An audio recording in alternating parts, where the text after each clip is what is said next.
Bonjour Arthur, Salut Cécile. comment vas-tu? Ça va bien. Ça va bien, ça va Ouais, bien. Ouais, ok. et toi? Merci de prendre un petit peu de temps avec moi pour nous partager comment tu as vécu la formation. Le but du jeu, c'est d'avoir ton retour et de savoir ce qui s'est passé depuis. Parce que du coup, tu as commencé l'accompagnement en mars-avril, quelque chose comme Ouais, ça, au printemps. J'ai plus les dates exactes, mais on a attaqué, il me semble, en avril et pour 3 mois à peu près. fini en fin août. Ouais, c'est ça. Parce On a qu'il y pris avait un peu de l'été, tout ça, donc temps. on t'a Ouais, laissé voilà. un peu de marge. Mais maintenant, c'est 3 mois. Non, c'est fini. Ouais, non, Ok. il y avait l'été au milieu, ouais. Ça marche. Est-ce que tu peux nous dire ce que déjà, si on peut commencer par ça, ce que ça t'a apporté? Dans quelle situation tu étais avant et dans quelle situation tu es aujourd'hui? Euh, alors en fait, je pense qu'il y a un truc à noter, c'est que à la base, j'étais pas du tout venu vers toi pour cette formation. Je D'accord. t'avais contacté pour le portage Calliope. Ouais. Et en fait, pendant notre entretien, pendant notre visio, tu m'as dit, mais en fait, de ce que tu me dis, je suis pas sûr que ce soit le truc le plus utile pour toi aujourd'hui. On a la formation qu'on est en train de finir de mettre au point. Il y a la première session qui va commencer. Je pense que c'est plus cohérent. Euh, donc en fait, à ce moment-là, moi, je faisais de la formation. Ça fait, on va dire, 3 ans que je fais de la formation en sous-traitance pour les OF. Ouais. Euh, le truc, c'est que j'avais un OF qui était mon client, je ne vais pas dire exclusif, mais quasiment, qui était en énorme retard de paiement, entre-temps liquidation judiciaire. Euh, D'accord. et bon, forcément, les sous-traitants sont les derniers en termes de créances. Et donc, j'avais envie entre guillemets, de prendre un petit peu plus la main sur les formations et leur vente. Et, euh, et donc, la formation m'a apporté surtout beaucoup de clarté. Pour moi, il y a deux choses fondamentales où ça m'a débloqué. La première chose, c'est au niveau des tarifs. Ouais. Euh, C'est-à-dire que je pense que je suis pas du tout le seul, mais je faisais partie de ces formateurs qui se bradent complètement et écoutaient les arguments, pas toujours très très réaliste des OF qui disent ah ben en fait on peut pas payer plus de à l'époque c'était 350 en journalier Ouais. avec des jolis tableurs qui montrent que vraiment c'est pas possible. Euh, et là aujourd'hui je suis en train de monter petit à petit. Alors la dernière mission que j'ai faite donc la semaine dernière j'ai vendu un TJ, un taux journalier de 475 avec alors c'était à Paris et je suis provincial, j'habite en dessous de Lyon, donc j'ai mis c'était sur 2 jours, j'ai mis un petit forfait déplacement hébergement à 500 euros. Donc ça m'a permis très clairement, par rapport aux missions que j'avais avant, de mettre un bon 30% de plus. Et c'est passé comme une lettre à la poste. Et j'ai prévenu l'OF avec lequel je travaillais que c'était la première mission, donc j'étais sympa et que les tarifs ne resteraient pas à ce niveau-là. Et ça a été globalement compris. Donc en fait, ça m'a donné en fait l'assurance. Euh, Ça m'a donné le fait de comprendre que en fait j'avais vraiment pas idée de ce qui se faisait, de ce que je pouvais faire, également une clarté sur tout simplement me projeter dans une rentabilité, parce qu'aujourd'hui j'ai toujours une activité à côté, j'ai toujours une activité salariée. Moi je construis mon activité en bon père de famille, à la fois de manière réelle et puis sur ce qu'on appelle le profil bon père de famille quand on fait de l'investissement et tout, c'est-à-dire que j'y vais tout doux, parce que j'ai 3 enfants, parce que j'ai une femme qui travaille beaucoup. Donc je peux pas juste to go et être en full-time formation aujourd'hui. Donc j'y vais petit à petit. Mais ça m'a permis vraiment euh, d'être un peu plus réaliste sur la rentabilité euh, et surtout les taux qu'il fallait que je pratique pour espérer à un moment pouvoir vivre de la formation de mes accompagnements euh, sans travailler 29 jours sur 30 dans le mois, en fait. Ok, ça marche. Euh, donc, tu nous dis déjà, ça c'est le premier gain. Ça, C'est-à-dire, c'est le premier gain. je Ouais. suis en capacité de savoir ce que j'apporte et de négocier mes tarifs. Ouais. C'est la première chose. Peut-être avant qu'on creuse un petit peu plus, tu pourrais nous dire ce que tu fais et dans quoi tu formes, parce que Ouais. tu as créé la curiosité là en disant je suis aussi salarié à côté. Tu peux nous raconter En comment ça fait, marche? alors, mon activité salariée, je suis caviste parce que je suis sommelier de formation. J'ai passé pas mal de temps en restauration et j'ai quitté la restauration justement pour avoir un rythme un petit peu plus adapté pour mes enfants. Ouais, Euh, sauf que, en fait, après avoir quitté la restauration, rapidement, je me suis rendu compte que le travail en cave, c'est génial, mais la restauration, c'est le sang. ouais, C'est la famille et j'arrive pas et j'ai même pas envie de m'en détacher, en fait. Ce qui fait que, donc, je suis formateur en restauration aujourd'hui. Globalement, ce que je propose le plus, là où je communique le plus, c'est de la formation en sommellerie, puisque c'est mmh, un de mes cœurs de métier, on va dire. Mais avant ça, avant la sommellerie, j'ai fait beaucoup de management, donc je propose aussi des formations en management, en restauration également. Et là, tu vois, la semaine dernière, la mission, c'était une mission de vente additionnelle. Donc, d'accord. donc c'était la première fois que je la faisais, mais c'est pareil, en fait, j'ai été formé dessus et j'ai fait de la gestion sur des points de vente et sur des restaurants, donc euh, Ouais. c'est quelque chose sur lequel je maîtrise, donc j'étais bon, ok. Donc aujourd'hui, tu as à la fois ton activité de caviste et à la fois la formation. Et comment tu C'est ça. partages ton temps entre les deux? Euh, en fait, mon activité de caviste, je suis à temps plein. Je suis même à temps plein plus parce que c'est 39 heures.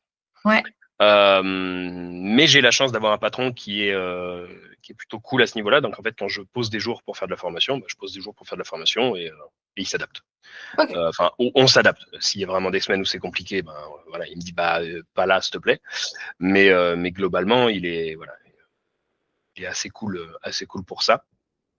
Donc aujourd'hui, je fais. Alors sur cette année, pour le coup, vu que j'ai perdu le client principal, j'ai pas fait énormément de formations. Je pense que j'ai dû en faire 6 ou 7 dans l'année.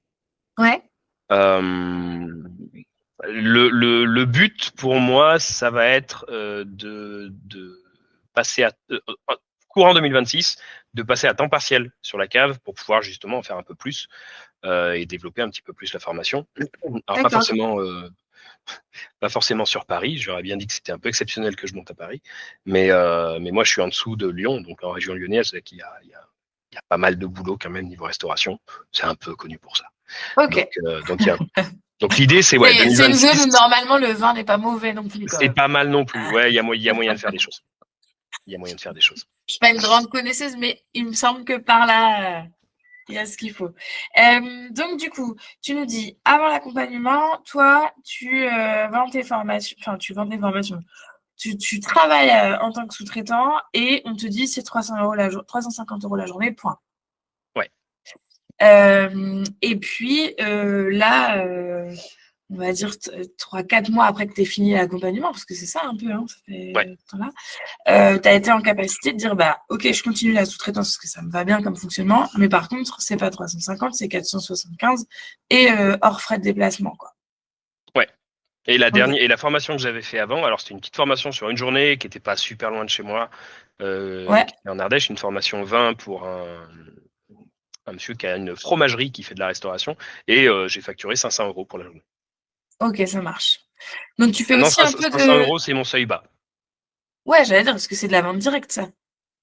Non, là pour le coup, non, non, ça c'était non, non, c'était là pour l'instant, j'ai toujours que de la sous-traitance. C'était de la sous-traitance aussi. Vente directe, ça va venir. Euh, mais Ouais. non, non, c'est que sous-traitance. Non, vente directe, ce sera plus cher. Ah, d'accord. Ce sera combien? Ah, je sais pas. Alors, Là, c'est le défi. je, Attention. je, je veux attaquer sur les toutes premières. Ouais. Tu vas me gronder. Je vais attaquer Ah, pas en dessous de 1000. ah bah non, il y a intérêt. Voilà. Tu m'as dit en dessous de 1000, c'est interdit de creuser en dessous, donc ce sera pas en dessous de 1000. L'objectif, c'est de vendre à 1002. Ok. Bah Après, pourquoi pas 1002 je me pour laisse une marge commencer? de. Ah oui, non, mais je pars sur 1002. Ah, ok. Je me laisse une marge de négociation, on va dire. Voilà. D'accord. Parce que je pense aussi que c'est psychologiquement, le jour où j'arrive à vendre à 1000, j'arriverai plus facilement celle d'après à vendre à 1002. Ah, 1002, je sais pas. On va voir. Bah alors, Je pars sur 1002. imagine-toi 1005 et même 1002, comme ça c'est beau. Voilà, on va faire ça. Non, mais voilà, l'idée, c'est d'arriver à, enfin, le palier des 1000 qui est un peu psychologique, c'est le plancher, c'est la roche mère qui est impossible à, voilà, on creuse pas en dessous, impossible. Ouais. Et 1002, c'est le tarif proposé. Ok, ça marche. Voilà. Et du coup, ce que j'entends, c'est que tu as dit que tu allais passer à temps partiel. Ça veut dire que tu es suffisamment sûr de ton coup sur la formation et notamment et sous-traitance et vente directe pour te dire, bah, c'est bon, là, maintenant, ça peut me générer un revenu. En fait, je suis plus clair. Alors, sûr de mon coup, moi, je suis le mec qui est jamais sûr. C'est-à-dire Ok, que je ça suis veut dire toujours en quoi mode, clair alors?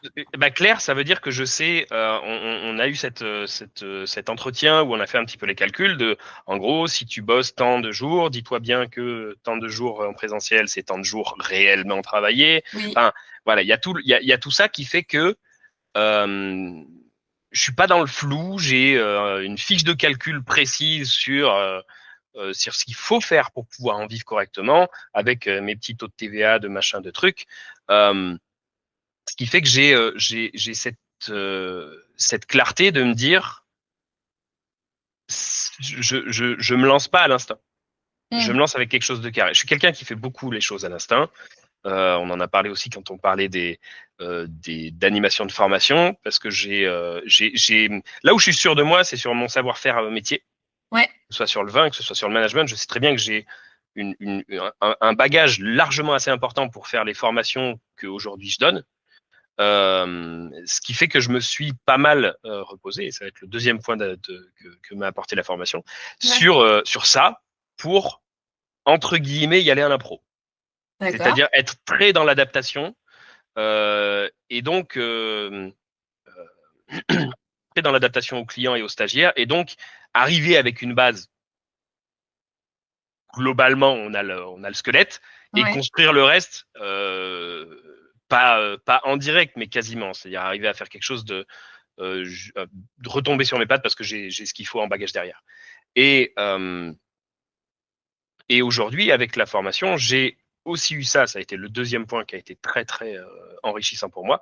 C'est la compétence, la capacité à construire des programmes pédagogiques et des formations de manière bien plus optimale et en fait plus reposante aussi.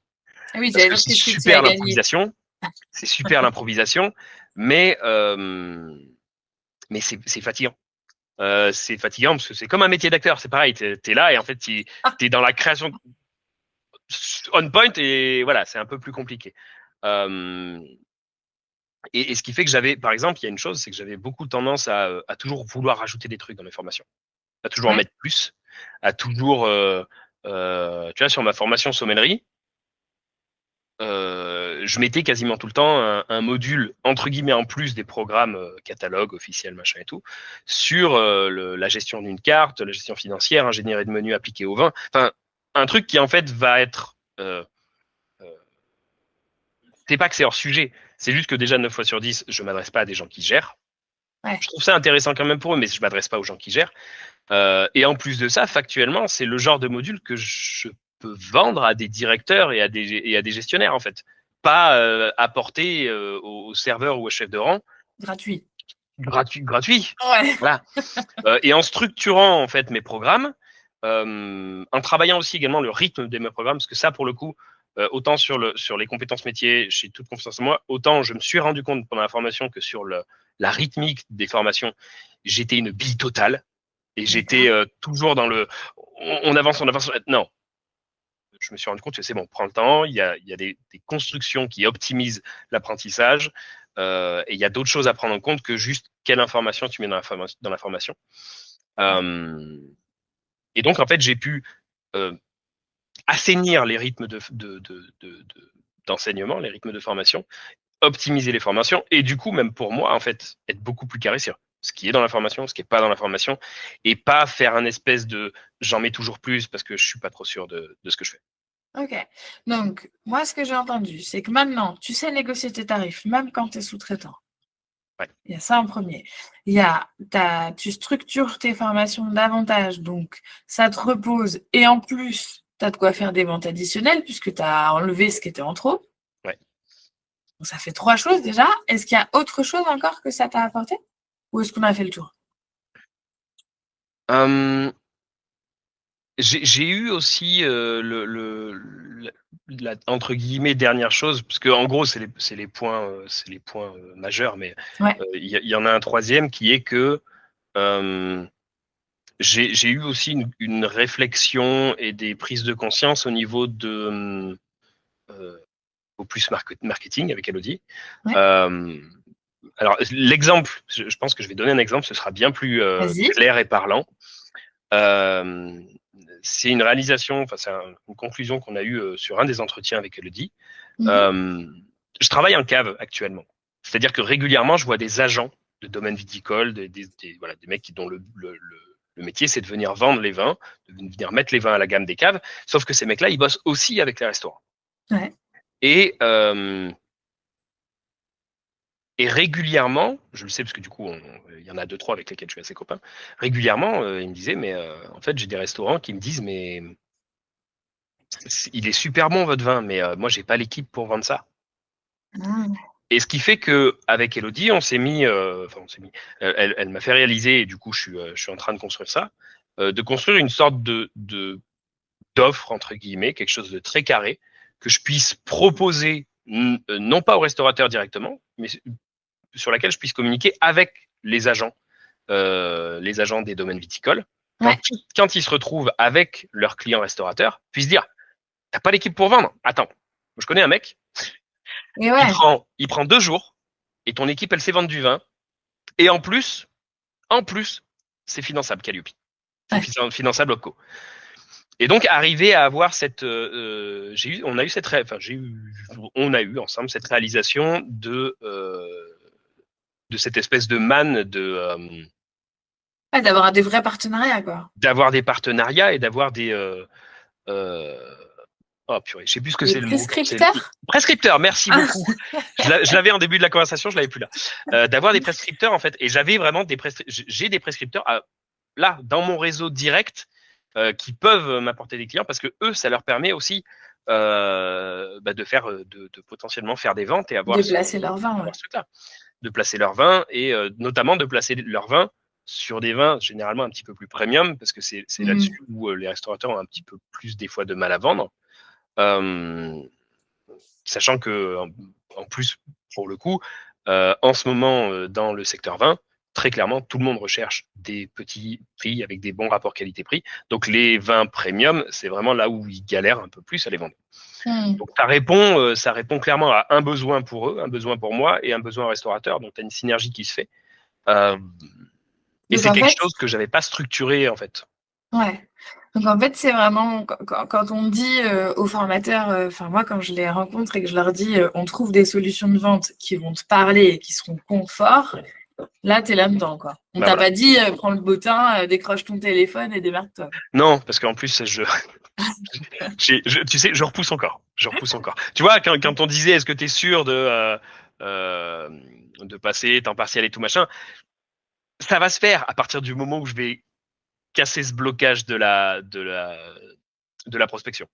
Ah oui. Parce que je prospecte de plusieurs manières. Là, il y a, c'est pas la saison, mais généralement avant l'été, je fais une petite prospection par Loom où j'envoie des Loom gratos pour faire des analyses d'offres d'emploi, notamment. D'accord. Oui, je fais aussi de l'accompagnement au recrutement.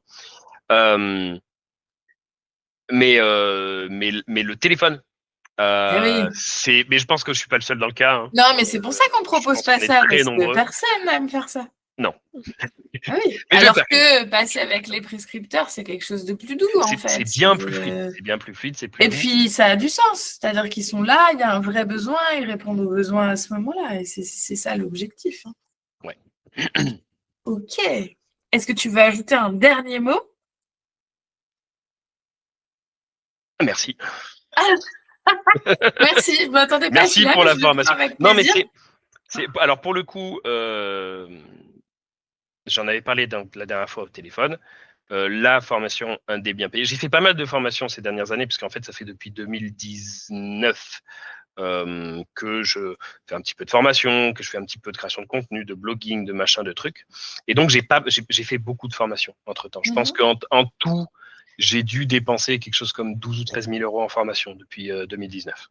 D'accord. Rassure les gens qui t'écoutent, pas que chez Formateur des bien payés. Hein. Non, absolument pas. Mais pour le coup, la formation un des bien payés, je se place dans le top 3 des dépenses les plus utiles que j'ai, les plus pour moi, vraiment. Alors les autres, en fait, j'ai pas fait que des trucs inutiles, mais juste je l'ai vécu comme quelque chose de très concret et qui m'a apporté des trucs. Tu vois, je peux définir exactement ce que ça m'a apporté. Ouais. Et c'est pas toujours le cas sur les formations. Alors ça a été formation et coaching, mais c'est pas toujours le cas. Là, j'ai des points précis où je peux te dire, en fait, ça m'a apporté ça, ça, ça, et factuellement, j'ai mis 150 balles à mon TJM, quoi. Ouais. C'est sur un TJM de base de 350, donc j'ai augmenté de plus d'un tiers, plus de 30% mon TJM, parce que. Ouais. Voilà. Parce que tu les vaux bien. Parce que voilà. Ouais, mais je savais pas. Et vraiment, je pense que qu'on est très nombreux au niveau des taux qu'on propose, des taux journaliers qu'on propose, à juste se sous-vendre, mais de manière drastique. Et en plus de ça, je pense que ça dessert beaucoup parce que c'est un live que tu avais fait il n'y a pas très longtemps, avec, j'ai perdu son nom, qui était acheteuse. Sur les tarifs, avec Julie. Exactement. Et qui disait qu'en fait, un tarif trop bas, à la limite, c'est suspect. Voilà. Et je pense qu'il y a des blocages psychologiques. Celui-là, c'est bon, je l'ai cassé. Je l'ai cassé avec toi. Et je pense qu'il faut un peu casser les blocages psychologiques. Oui, puis j'entends qu'il y a une histoire de prix, mais il y a une histoire de pouvoir aussi. Tu nous as dit, moi j'ai dit ça, je bouge à telle et telle condition, et en fait, elles ont été acceptées. Oui. Donc il y a aussi ça. Hein. Il y a clairement ça, et après voilà, ça veut pas dire que maintenant je suis en mode buté comme ça. C'est le plancher. Ouais. Voilà, c'est le plancher. Oui, tu sais ce que tu veux. Et je vais négocier au-dessus. Ouais. Parce que voilà. Et alors c'est un peu malheureux à dire parce que l'OF avec lequel je travaillais, avec lequel je ne travaille plus puisqu'il a disparu. Je pense qu'au final alors c'est une leçon cher payée puisque il a été en liquidation judiciaire. Il me devait encore pas mal d'argent. Ouais. Tu as une idée, enfin tu nous partagerais combien? 2750 euros. Ouais, d'accord. Voilà. J'avais trois formations, dont une réduite en attente. Donc quasiment 3000 euros que je ne reverrai jamais puisque les prestataires sont les derniers sur la ligne de remboursement. Et ouais, ça a clairement été une leçon. De dire, tu vois, tu as été sympa. Tu as été sympa avant d'être pro. Tu peux rester sympa, mais sois sympa après avoir été pro et après avoir été carré. Donc il y a eu la synergie de tout ça qui fait que là, ouais, clairement, je suis un peu plus un peu plus confiant, un peu plus carré, un peu plus tout ça. Pro, quoi. Un peu plus pro. Ouais, un peu plus, très clairement. Et du coup, on refait le point dans un an, et dans un an, tu seras à combien de chiffre d'affaires à temps partiel là sur la formation? Oh, je sais pas. Attends, j'avais la fiche. Non, je vais pas la chercher tout de suite. Dans un an, je serai à temps partiel, je serai à... Allez, vas-y, ose. Je sens bien que tu as un chiffre en tête. 30 000 en étant quoi, à 50% sur le sujet? En étant à un peu plus de 50%. Ah ouais, ok. Oh, ça marche. Allez, on se retrouve dans un an alors. Avec plaisir. Merci pour ton témoignage, Arthur. Avec plaisir. Merci à toi et à Elodie. Oh, je transmettrai. Faut gérer.